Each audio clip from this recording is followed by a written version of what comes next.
Glamour, പണം, പ്രശസ്തി.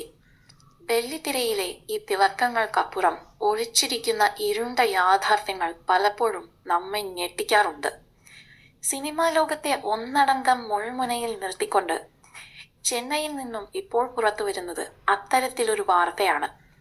മലയാളിയായ യുവനടി അഞ്ജു കൃഷ്ണയും തമിഴ് സിനിമയിലെ സഹസംവിധായികയും അടങ്ങുന്ന ഒരു സംഘം മാരക ലഹരി മരുന്നുകളുമായി പോലീസിന്റെ പിടിയിലായിരിക്കുന്നു.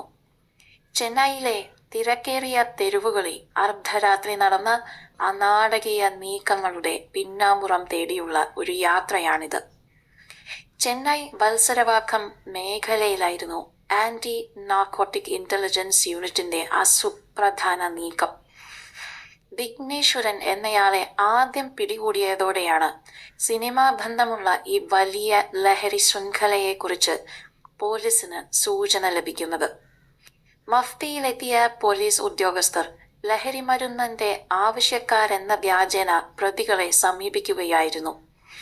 ലഹരി കൈമാറാനായി ആഡംബര കാറിൽ എത്തിയ സംഘത്തെ പോലീസ് ഒന്നടങ്കം വളഞ്ഞു. തൃശൂർ പഴയന്നൂർ സ്വദേശിനിയായ അഞ്ജു കൃഷ്ണ 30 വയസ്സ്, തമിഴ് സഹസംവിധായിക ബിൻസി നിവേദ 26 വയസ്സ് എന്നിവരടക്കം 8 പേരാണ് ഈ റെയ്ഡിൽ പിടിയിലായത്. വെറുമൊരു കഞ്ചാവിൽ ഒതുങ്ങുന്നതല്ല ഈ സംഘത്തിന്റെ ഇടപാടുകൾ എന്നാണ് ഇപ്പോൾ പുറത്തുവരുന്ന വിവരങ്ങൾ.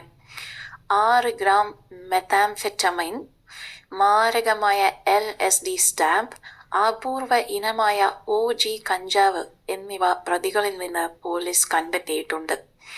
ഇവരുടെ പക്കലുണ്ടായിരുന്ന 9 സ്മാർട്ട് ഫോണുകളും പോലീസ് കസ്റ്റഡിയിലെടുത്തു.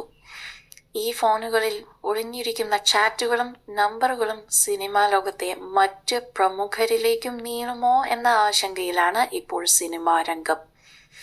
കാർത്തിക് രാജ, യശ്വന്ത്, ശ്രീറാം, അൽവി ബിൻ ഷാ, വെങ്കിടേഷ് കുമാർ എന്നിവരാണ് അറസ്റ്റിലായ മറ്റു ചില പ്രതികൾ. ജോജു ജോർജ് നായകനായ ആരോ, ആകാശം കടന്ന് തുടങ്ങിയ സിനിമകളിൽ വേഷമിട്ട നടിയാണ് അഞ്ജു കൃഷ്ണ. തമിഴിൽ വെള്ളിമലൈ എന്ന ചിത്രത്തിൽ നായികയായും അഞ്ജു കൃഷ്ണ തിളങ്ങിയിട്ടുണ്ട്. എന്നാൽ ഈ അറസ്റ്റ് വാർത്ത പുറത്തു വന്നതോടെ മറ്റൊരു വിവാദം കൂടി തലപൊക്കി. പേര് സാമ്യമുള്ളതുകൊണ്ട് സീരിയൽ നടിയായ അഞ്ജു കൃഷ്ണ അശോകിന്റെ ചിത്രങ്ങൾ പല മാധ്യമങ്ങളും തെറ്റായി നൽകി. ഇത് വലിയ തോതിലുള്ള സൈബർ ആക്രമണങ്ങൾക്ക് വഴിവെച്ചു. ഒടുവിൽ താനല്ല ഈ അറസ്റ്റിലായ നടി എന്ന് വിശദീകരിച്ച് താരത്തിന് നേരിട്ട് രംഗത്ത് വരേണ്ടി വന്നു. സിനിമയിലെ തിരക്കുകൾക്കിടയിൽ ഇവർ എങ്ങനെ ലഹരിയുടെ വഴിയിലേക്ക് എത്തി എന്നത് ആരാധകർക്കിടയിൽ വലിയ ചർച്ച തന്നെ ആയിരിക്കുകയാണ്. സ്വപ്നങ്ങളുടെ നഗരമായ ചെന്നൈയിൽ കരിയർ കെട്ടിപ്പടുക്കാനെത്തിയ ഒരു കലാകാരി ലഹരിയുടെ ചതിക്കുഴികളിൽ വീണുപോയത് വേദനാജനകമായ ഒരു കാഴ്ചയാണ്. രാത്രികാല പാർട്ടികളിലും സിനിമാ സൈറ്റുകളിലും രാസലഹരികൾ പടരുന്നതിനെക്കുറിച്ച് ഉയരുന്ന ആക്ഷേപങ്ങൾക്ക് ഈ അറസ്റ്റ് ഇതാ അടിവരയിടുന്നു. കോടതിയിൽ ഹാജരാക്കിയ പ്രതികളെ റിമാൻഡ് ചെയ്തിരിക്കുകയാണ്. ഈ കേസിൽ കൂടുതൽ പ്രമുഖർ കുടുങ്ങുമോ, അതോ ഇതൊരു തുടക്കം മാത്രമാണോ?